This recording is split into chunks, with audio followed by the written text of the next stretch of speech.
오늘은 저번 시간에 못했던 결핵에 대해서 한번 훑어보고 아동, 노인, 치과 순으로 들어가 볼게요. 자, 이제 결핵 얘기를 할 건데 결핵의 진단 순서 그러면 투베르클린 반응 검사, 두 번째가 엑스레이, 세 번째가 객단 검사 이렇죠. 그 투베르클린 반응 검사는 어떻게 하는가? 0.1cc 피내 주사를 통해서 그 시약의 보관 온도를 물어보면 2 내지 5도씨 냉암소 보관. 0.1cc 피내 주사해서 경결의 크기를 보는 건데 그 판독 시간은? 하고 물어보면 48에서 72시간 이내. 검사를 했을 때 10ml 이상으로 나오면 양성으로 해석을 하죠. 양성에 대한 해석의 의미가 뭐냐? 결핵균에 노출된 경험이 있다라고 보는 거예요. 그런데 5mm 이하로 나왔다. 그러면 음성이죠? 음성이면 뭐 해줄까요? 잠시만요. 자, 음성이면 뭐 해줄까요? 균에 노출되지 않으니까 미리 예방접종 해주시면 되는 거예요. 자, 혹시 이제 결핵이 아무리 현대의학이 좋아졌다 해도 약을 6개월에서 1, 2년 장기 복용을 하셔야 돼요. 그러면 약을 오랫동안 먹으면 약에 내성이 생기잖아요. 약에 내성이 생기면 효과가 떨어지고 약의 용량은 점점 증가해야 되고 그래서 결핵약을 줄 때 한 가지 약을 꾸준히 주지 않고 1차 약, 2차 약으로 나누어서 주죠. 그 중에 스트랩토마이신은 제8청신경에 장애를 주기 때문에 장기 복용하면 안 된다. 요거 알고 계셔야 돼요.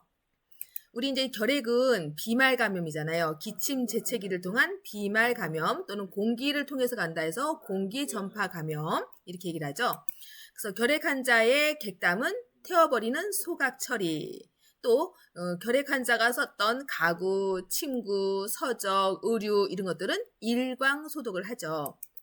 또한 신고된 결핵 환자에 대해서 가정 방문과 보건 교육을 통해서 적절한 지도를 해줘야 될 담당자, 책임자가 누구냐라고 물어보면 그 가정 방문과 보건 교육을 누가 하는 거예요? 간호사가 하겠죠. 방문 간호사가 하겠죠. 그러면 간호사는 어디 소속이에요?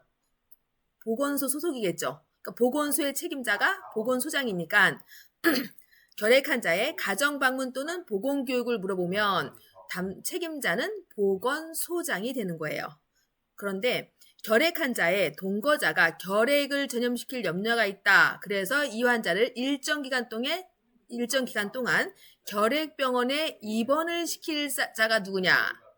입원을 시키라고 권할 자가 누구냐라고 물어보면 결핵병원에 입원을 시키려면 돈이 필요하죠. 그러면 보건소의 예산권을 가지고 있는 사람이 시군구청장. 그래서 결핵 환자를 결핵병원에 입원시킨다. 그러면 이거를 책임자가 누구냐, 담당자가 누구냐라고 물어보면 이거는 시군구청장이 되는 거예요. 우리 결핵 예방접종 기본 접종에서 생후 4주 이내, 그러니까 한 달 이내, 4주 이내, 그때 기본 법정 예방접종을 해야 될 사람이죠. 결핵 예방법에 명시된 대한결핵협회가 있어요. 대한결핵협회의 설치 목적을 물어보면 결핵 예방을 주로 하는 거고 그 다음에 결핵을 퇴치하는 사업하는 거예요. 예방과 퇴치 사업을 주 목적으로 대한결핵협회가 설립이 되었죠. 우리 이제 결핵에는요. 활동이 있고 비활동이 있어요.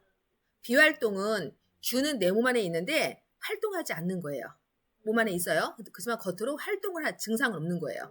근데 활동성 결핵 환자는 증상이 있으면서 활동도 하는 거예요. 누군가한테 감염시킬 우려가 있는 거예요. 그러니까 국가고시 문제 풀 때 결핵 환자 그러면 머릿속에 활동성이구나 라고 그냥 생각하시고 문제를 풀면 돼요. 그런데 비활동성인 결핵 환자다. 그러면 이 사람은 가족과 함께 살고 있어요.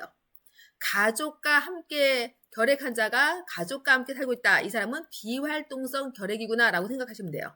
그러면 비활동성인 결핵 환자와 함께 사는 이 가족 관리는 어떻게 하느냐라고 물어보면 6개월마다 정기적으로 엑스레이 촬영하고 그 환자 방은 수시로 환기를 시켜주고 햇볕을 잘 쪼이게 해주고 영양관리 잘 해주고 요게 관리예요. 그런데 이제 그냥 결핵 아니면 또 자세하게 또 활동성 결핵 활동성 결핵이든 그냥 결핵이든 다 그냥 같은 의미로 보시면 돼요. 자, 그런 분들은 우리가 이 환자를 의사 선생님이 결핵 환자를 이렇게 봤어요. 그러면 이 환자를 즉시 격리시키고 그다음에 즉시 보건소장에게 신고해야죠. 그러니까 보건소장에게 신고할 사람이 누구냐? 그 병원 기관장이 되는 거죠. 그 활동성 결핵 환자가 이제 격리를 하면 그 환자는 음압 격리병동에 들어가는 거고 N95 마스크를 착용해야겠죠. 자, 이렇게 해서 결핵에 대해서 문제가 나오면 지금 잠깐 정리한 여기에서 문제 나왔지 다른 변수는 없었어요.